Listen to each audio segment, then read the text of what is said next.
Graça e paz. Hoje é um dia muito especial para mim.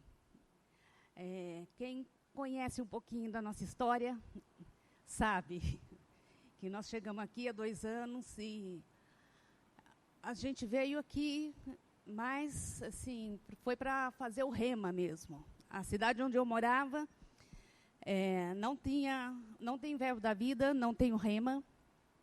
E a cidade mais perto era 200 quilômetros para a gente fazer.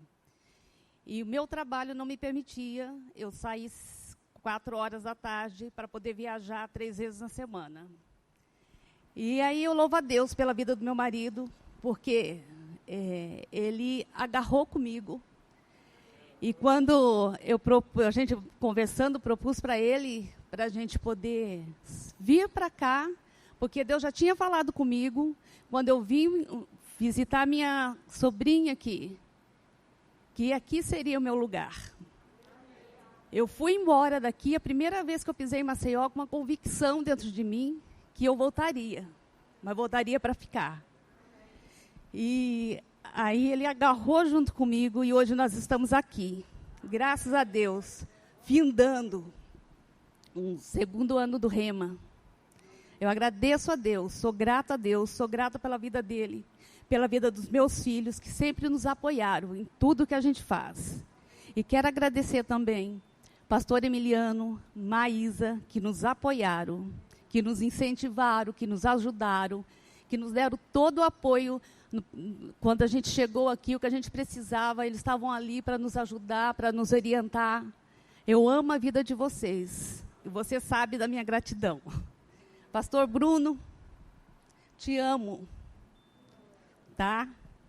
O senhor, olha, é um excelente diretor, tá? Está fazendo tudo com excelência.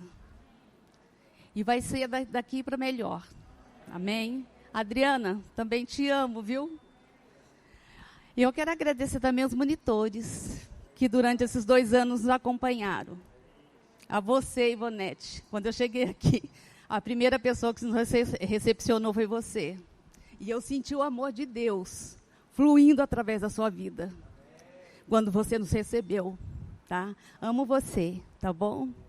Aleluia. O tema da minha ministração é mais que suficiente. Nós vamos lá em Hebreus. Deixa eu pôr meu óculos, senão não funciona. Em Hebreus 11. Aleluia. Ora, a fé é a certeza daquilo que esperamos e a prova das coisas que não vemos. Nós vamos falar um pouquinho de Abraão hoje. Abraão era um homem de fé. E obediente, né? Porque ele aprendeu a confiar que Deus o guiaria a passo ele. Deus, quando ele chamou Abraão, ele não deixou de dar provisão para Abraão. Ele, ao contrário disso, ele enriqueceu Abraão. Amém? E a gente vê lá no capítulo 12 e 13 de Gênesis, que Deus promete uma descendência a Abraão. E no capítulo 15, ele reafirma essa promessa na vida de Abraão. Só que no capítulo 15, a gente vê que Abraão está um pouco frustrado, desanimado, porque Deus havia prometido para ele uma descendência, um grande povo, uma grande descendência, e até agora não tinha acontecido nada.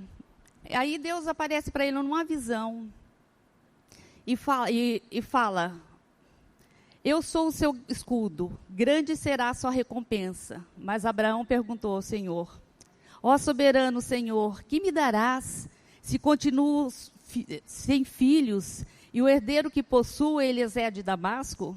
E acrescentou, tu não me deste filho algum, um servo da minha casa será meu herdeiro. Então o Senhor deu-lhe a seguinte resposta, seu herdeiro não será esse. Um filho gerado por você será o seu herdeiro.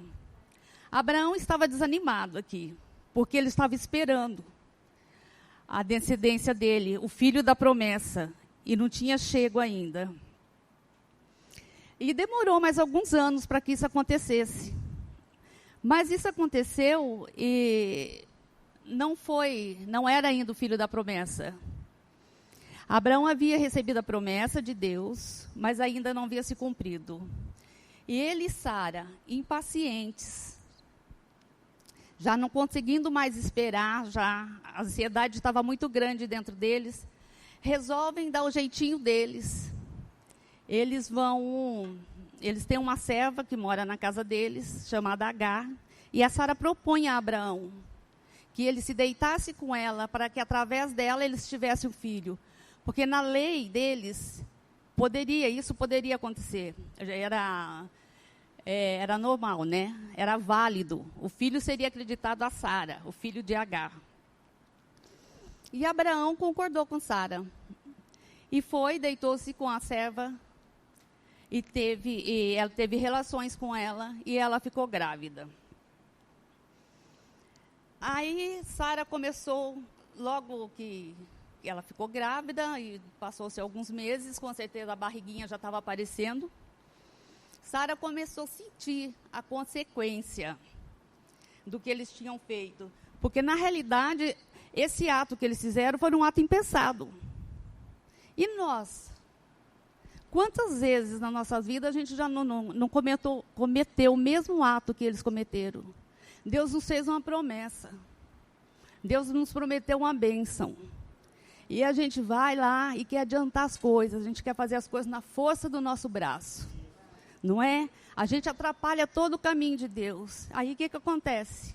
Nasce Ismaéis. E depois, a gente tem que dar conta do Ismael que a gente fez nascer. Porque toda criança, quando nasce, tem os cuidados. A gente tem que cuidar deles, não é? Trocar fralda, dar banho. E é isso que a gente vai ter que fazer com a consequência daquilo que nós fizemos antes do nosso tempo. Nós devemos esperar o tempo de Deus para a nossa vida. Porque o que Ele promete, Ele cumpre. Ele é fiel para cumprir tudo aquilo que Ele prometeu para nós. Aí lá no capítulo 17 de Gênesis, Deus aparece para Abraão e diz para ele: eu sou o Deus Todo-Poderoso, ande segundo a minha vontade e seja íntegro. Deus Todo-Poderoso em hebraico é traduzido como El Shaddai. El Shaddai significa mais que suficiente. Então Deus está dizendo para Abraão: eu sou o Deus Todo-Poderoso. Eu sou o Deus mais que suficiente para você começar de novo. Eu sou sua fonte. Eu sou a fonte de todas as bênçãos. Eu tenho um futuro brilhante, um futuro glorioso para você. Eu sou fiel naquilo que eu prometi. Deus está falando isso para nós hoje. Que Ele é fiel naquilo que Ele prometeu para cada um de nós. Porque senão hoje nós não estaríamos aqui. Se Ele não fosse fiel na nossa vida. Porque nós tivemos 2 anos atípicos. 2 anos que a gente nunca nos ia imaginar que nós íamos passar por isso. Não é verdade? Com dificuldades financeiras que parou tudo. O sistema financeiro travou. E isso acarregou dificuldades para muitas pessoas. Nós somos vencedores. Porque Ele cuidou de nós. Ele esteve o tempo todo conosco. Amém? Então, olha, Ele jamais irá falhar com a gente. Ele é cheio de amor, Ele é cheio de graça, Ele é cheio de bondade. Ele nunca muda. E Ele está em toda parte. Mas mesmo assim, Ele nos ama individualmente. Ele pode estar em toda parte, gente, mas Ele nos ama individualmente. Ele ama a mim, Ele ama você, individual. Mas Ele cuida de todos nós. Amém? Abraão e Sara, eles sofreram as consequências em querer ajudar a Deus. Eles tiveram que esperar por mais 14 anos o filho da promessa nascer. Mas eles aprenderam. Aprenderam a confiar em Deus. Aprenderam a depender de Deus. E nunca mais Ele fez um ato impensado na vida dele. Na história dele toda que você lê, não tem outro ato impensado. Porque ele aprendeu. Sejamos igual a Abraão. Se nós já fizemos algumas coisas, tivemos algum ato impensado, não vamos fazer mais. Vamos esperar o tempo certo, o tempo de Deus em nossa vida. Quando vivemos sobre a revelação de que Deus é mais que suficiente, nós sabemos que em qualquer fase ou situação da nossa vida, nós podemos depender dele. Nos momentos bons, nos momentos não tão bons, na espera, na mudança, ele é Deus, ele é todo-poderoso, ele é mais que suficiente. Aleluia!